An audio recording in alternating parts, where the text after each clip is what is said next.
All right. So I was looking at my phone earlier. I was looking at my phone and I saw that the Nets could possibly get DeAndre. Say DeAndre. What the fuck? Andre Drummond. Right. So the center from the Cavs. So the Cavs could go ahead and buy out his contract. I think right now he's just sitting on the bench. I don't know what's going on over there in Cleveland, but they could possibly. So they got Blake last week, and then they could possibly get Drummond this week. Like, I don't know what's going on in the Nets. I feel like it's one of those situations where you're gonna kind of have to look. It's like this. My heart is telling me to go with the Nets because I support KD, right? My head is telling me he's gonna go to the Lakers. I don't know why. I just think he's gonna go to the Lakers. But I say that to say this: I'm pretty impressed with the job that Brooklyn is doing. The front office in partnership with who I feel is planting his flag firmly as the new dictator of how the league is going to go from a player's perspective, and that's KD.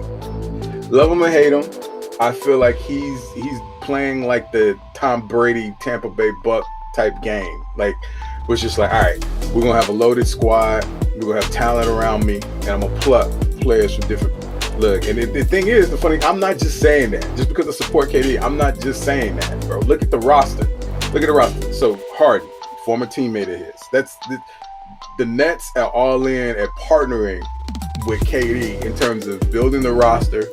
You know what I'm saying? The player acquisition, all of that. You can tell by looking at the roster. Harden, KD teammate. DeAndre Jordan, KD homeboy, right? They got Andre Roberson, that used to play with KD on the Thunder. They got Jeff Green, used to play with KD on the Thunder. I think I said Harden already, play with KD on the Thunder. Then you look at the coaching staff. So you got Steve Nash, who was KD's shooting coach. You got Dan Toney, who coached KD in, I think it was the 2012 Olympics. And there was an assistant coach under Krzyzewski, the 2012 Olympics. So he brought KD, or he ran into KD right there.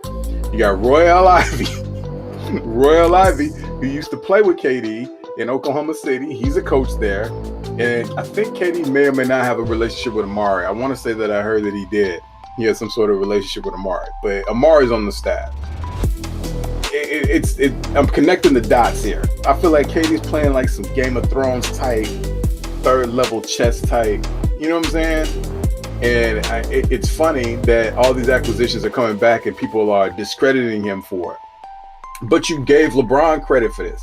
And I don't mean to keep bringing his name up. That's the only time I'm going to bring his name up. But I point that out because of the hypocrisy. Just because you don't like somebody, the rules change. The rules are different. I feel like KD's playing the game exactly how he should play it. And I feel like he should be put in that category where wherever he goes, he wins.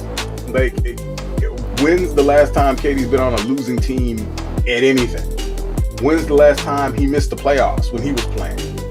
Like, I feel like it's time for you guys to stop playing with this boy and start giving him his credit, because you're starting to look crazy. Y'all can't call yourselves appreciative of basketball and hate on what his career is forming to be. He's turned into something that I didn't expect him to turn into in Oklahoma City, and that's a shot call in the league. So shout out to him. But if Drummond goes to the Nets, I believe personally it's already over with. It's already over with. I feel like, and I think I talked about this in the last video, but I'm gonna say it again.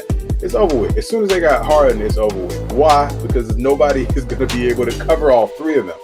You're not gonna be able to outscore them for 4 games out of a 7-game series. It's not gonna happen. And especially if all of them are playing moderately, they don't have to play well. They can just play decent. They can play decent and still outscore you.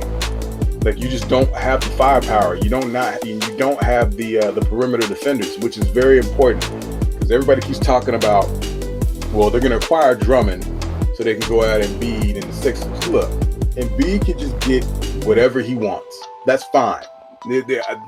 Nobody's worried about Embiid. You can go ahead and get your 40, 40 points is not going to beat the Nets. You're going to need another 27 or 28 from Ben Simmons. You're going to need another 23 to 24 from Tobias Harris to beat them. That's to beat them. You're not going to get that.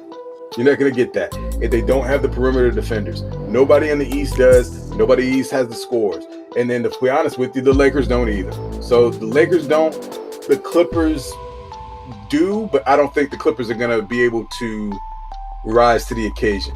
I think Kawhi will. I don't think Paul George will. I think that's the weak link. Paul George, once he gets to that stage, I just don't see him coming through. Like, he'll be the one on KD, and good luck with that. So all things considering, that's, knock on wood. If KD's hamstring stays up or holds up or whatever, his Achilles, his hamstring, whatever is going on with him, if that holds up and he can stay healthy, I don't really see nobody beating him, especially with or without Drummond. Blake is really just icing on the cake. Drummond would be kind of like putting icing on the cake and then setting the cake on fire. You know what I'm saying? Or adding sparklers, club sparklers, or VIP sparklers on top of the cake. Like that's Drummond. Like, it's overkill at this point. So shout out to KD, bro. You the kind of the best GM in the league. You playing the best GM in the league right now, fam. And I see what you're doing.